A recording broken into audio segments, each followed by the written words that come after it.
I'm so happy to be here with Arunabh Singh from the Nehru World School.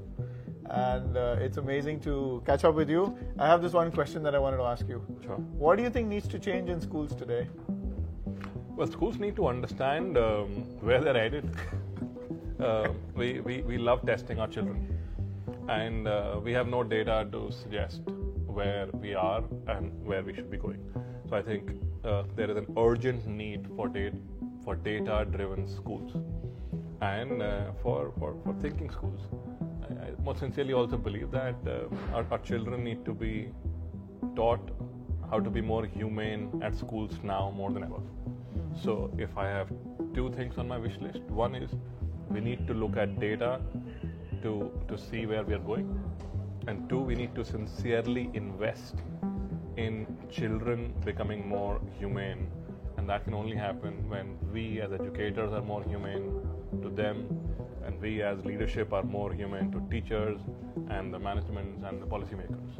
I love this idea because it's almost two dichotomous ideas. The way 10 years ago when I attended programs, there were these psychological tests would say you're either people focused or task focused.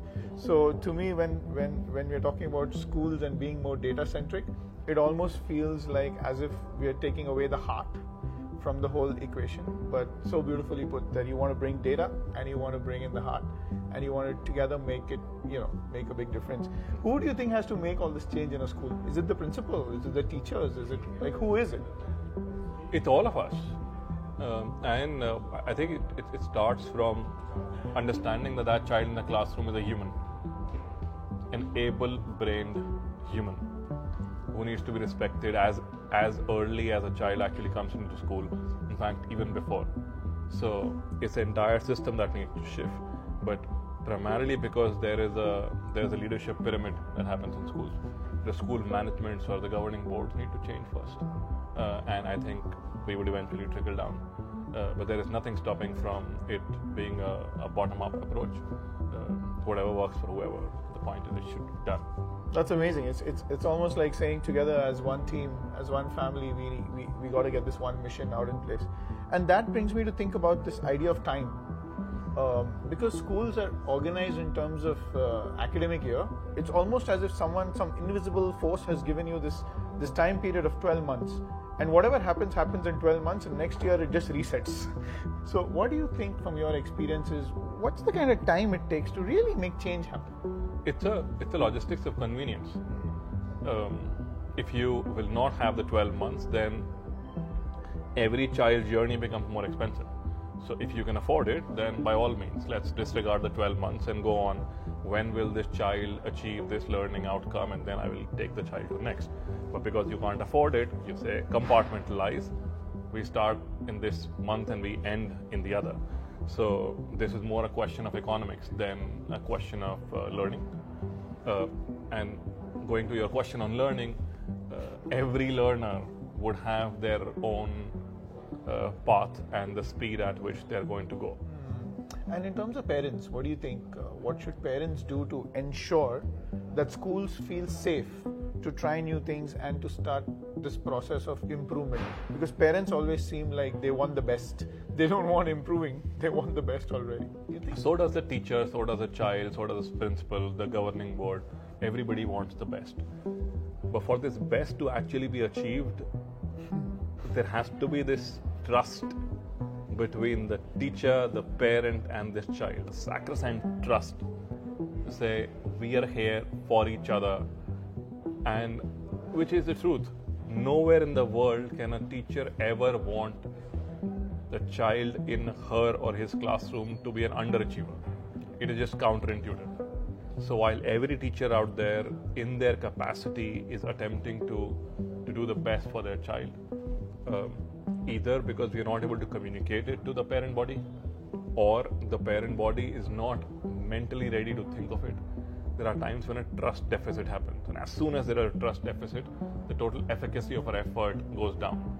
So if there is one secret sauce to this, I think it is trust between the parent, the teacher, and the child, and actually everybody in the ecosystem. If it's there, then it will work. I love what you're saying, because trust begets trust, and it's always about who is going to trust first. And I think using some sort of academic audits, almost you can start thinking that information is the currency of trust. If you start thinking about it that way, and as a school, if you take an honest look at what you're doing and share that information Absolutely. with parents, I think that could probably be like a beginning for trust. Acceptance of your imperfection takes the burden off a lot of things. So if you as a school are able to accept in front of the parents to say, boss, we are a work in progress. We are genuinely concerned about progress, but we're not perfect. The conversations would flow much smoother. And I think more people will come with ideas and helping hands. Absolutely. So when a parent is coming back with a feedback to say X, Y, that happened with my child in the classroom, if my ears are open as a system to listen to this parent, chances are either I would be able to make the parent understand how that was required, or the parent would actually tell me how going forward the system needs to improve itself. But in both circumstances, there is a trust repository that is getting created between these different members of the ecosystem. So listen more and be more approachable to parents of your school students. Often I've seen leaderships don't give their telephone numbers or direct contact details. My question to them is, that parent has given you their child. They didn't have anything more important to give you. And you can't give your telephone number. I mean, what kind of a balance is this? Yeah, we're always setting up always showing authority and yes. setting that up. So let's be more approachable. Break those We've been walls. well. Let's communicate it as well. Thank you so much, Arnab, for that really insightful little 3-4 minutes. It really has a lot for us to think about and start working towards quality improvement within schools. My pleasure. Thank you.